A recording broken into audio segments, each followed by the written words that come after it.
লক্ষীনগৰ চাৰিআলিৰ ফালৰ পৰা কেকে টাইলছ আৰু কেকে টাইলছৰ ওচৰৰ গেৰেজটোত পানী দিওঁ, সদায় দিওঁ দেওবাৰটো বাদ দি।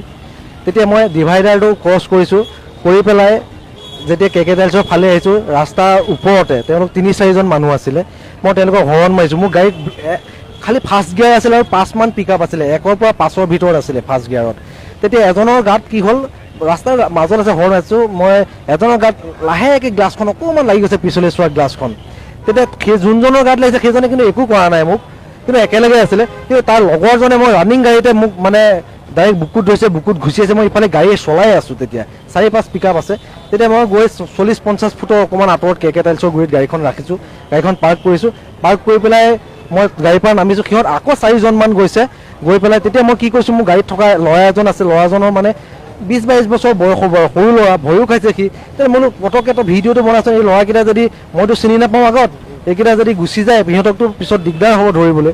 লাষ্টত পিছত গম পোৱা মানে তেওঁলোকে বোলে কিবা পাতি মিস্ত্ৰী, পাতি কাম কৰে। আৰু পিছত কাষৰ মানুহখিনিও কৈছে বোলে সিহঁত তেনেকুৱা বদমাচি বোলে, আগতেও তেনেকৈ মানুহক মাৰপিট কৰিছে। এতিয়া মই আহিছোঁ শৈবগাঁও থানাত, মই এজাহাৰ এখন দিম। কিয় দিব আহিছোঁ, যাতে অনাগত দিনত এনেকুৱা নহয়, মানে যাতে সকলো মানুহ ধুনীয়াকৈ থাকিব পাৰে, ধুনীয়াকৈ ঘূৰিব পাৰে।